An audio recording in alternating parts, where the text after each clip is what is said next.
So how would you describe Silverstein to someone who's never heard of them in one sentence? Getting old. Because you have been around for 14 years. Billy just turned 30 2 days ago, so I think it's on his mind now. It's been half of his life in this band. Yeah. So you've released 7 albums, which is quite a feat. And your latest release, This Is How the Wind Shifts. Is it safe to say that that's been your greatest received album? Yeah, actually, yeah. It's kind of cool. You know, a lot of bands, you know, they come out and they do 1 or 2 like real good records at the beginning, and then it seems like they kind of fade away. And we've kind of got better as we went, I guess. And we've improved, and the critics all really liked the last record, and the fans did as well. So it was a really good thing. So why do you think that the music you're making now is the best that what you've ever made? I think it's just, you know, when we started, like we said, Billy was 15, you know, and I need the Jaeger. It needs it bad. You know, Billy was 15 when we started, and you know, we were all a lot younger, and I think when we started, we really didn't know what we were doing. So it's just with experience. Yeah, we just kind of got better as we went. So in your 14-year career, what has been your greatest achievement? I think it's always just been a constant, like, every moment's it's been hard. great. Not that every moment's been great, because it's like constantly it's work and it's a struggle and it's sacrifice to go on tour all the time and stuff. But I think that we've always kept our expectations really low, and so that at every point it's been like just the next thing, you know. We've never been one of those bands that had some massive hit song that like they got really big for a while, and then, you know, we were always very, very, very steady. Like everything's been a steady progression. I think our greatest achievement has been our longevity, you know. Yeah, that's a good answer. Okay, so your new album is a concept album, and you've written concept albums in the past. But do you have any favourite concept album? Like from another band? Yeah, from another band.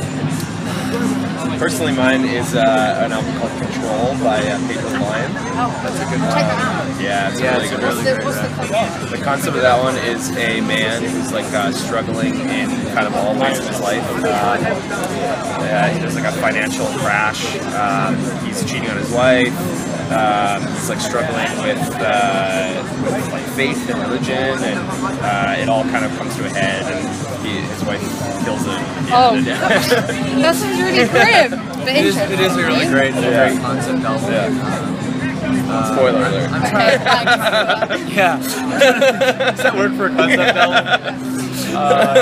I'm trying to think of another one that's. It's funny because, you know, people ask me this. You know, I guess I've written 2 concept albums now, and people always ask me what my favorite is. It's like, I don't really know.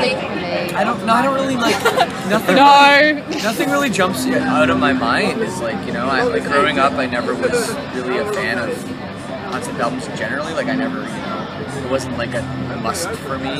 So I don't know. It's just for me, just as a writer, I guess it's just a challenge.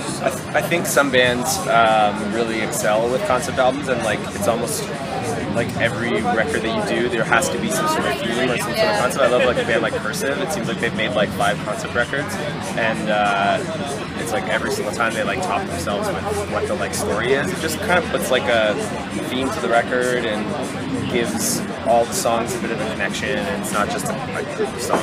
You guys always seem to be busy. Like if we're not touring extensively, you're either like recording or promoting your latest release. But do you prefer the writing process or actually touring and playing? I mean, I think we like both. You know, for me, I like the more creative side, so I like the writing recording process. You know, it's just they're such different entities. You know, because they're really like performing. It's more about the energy. Yeah. You know, it's more about the action rather than the emotion, if that makes any sense. So they're 2 totally different things, which I think are kind of nice that we have both those elements. There's almost like songs that we do too that are like, this is like a live song, you know, and it's going to come across live a certain way. on the record a certain way, but there's songs that we would be like, oh, it's like such a rare thing for us to play that live. Like it's an album song, you know.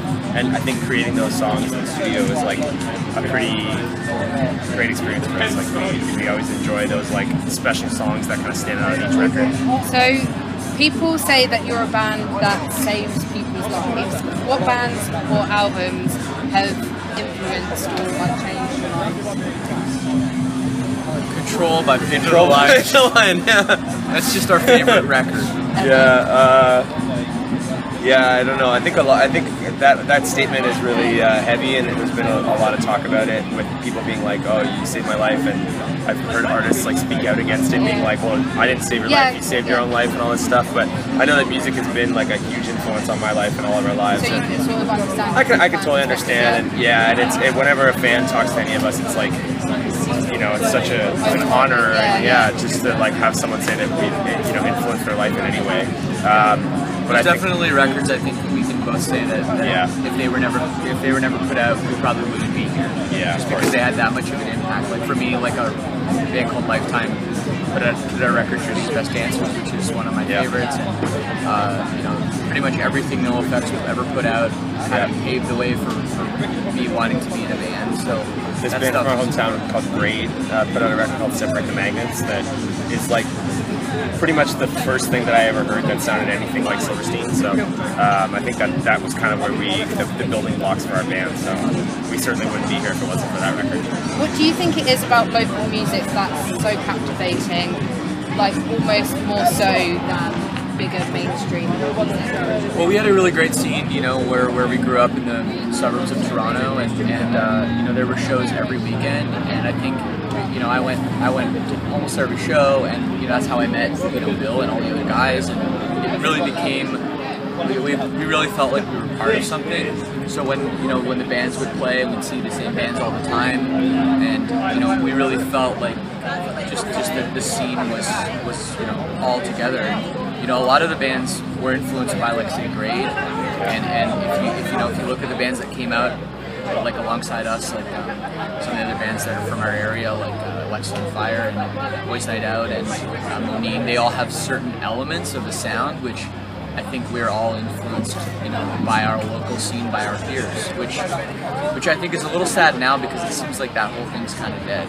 You know, it used to be you're a band and you could tell where they were from by how they sounded, and now that's just not a thing anymore. They'll get on the internet and they'll become a big popular band just because of their Facebook page or their Instagram or something, where you don't really have that scene, and like teenage kids can't like go into a major city and like see, you know, the Metallica of whatever, you know what I mean? Like that doesn't happen. That's not what like is influencing kids. It's more like, oh well, I can go to like this like all ages show down the street that my mom will drop me off at, and that's how we all grew up, you know. That's like, I think the influence of, I think even of the like kind of modern like punk scene and post-hardcore movement was all came from that, like, you know, American VFW hall type vibe. You mentioned a lot that you guys don't follow trends, like rather than some other like established rock bands, for example, like dance and dubstep. So would you ever rule out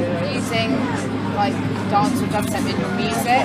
Yeah, I think we could rule that out. Yeah? I think we could rule that out. Because you guys are really quite diverse with some of your music, like pop punk, some of it soft metal, some of it. Yeah, but I think all that comes back to like our original influences. I don't think somebody's going to put out a record this year that's like all of a sudden we want our band to sound like this now. It's just not going to happen, no matter how good it is or different it is or whatever. So, you know, I think, you know, we exist in the modern, like, we exist this year. We're still like, our ears are open to whatever's like around. So we, you know, I mean, there's always going to be little things you pick up here and there, but in terms of like all of a sudden putting a dubstep part in the song, it's just not going to happen. I mean, if Skrillex wants to like remix one of our songs or something, we wouldn't say no, but we're certainly not like working it into the music on the record. You know?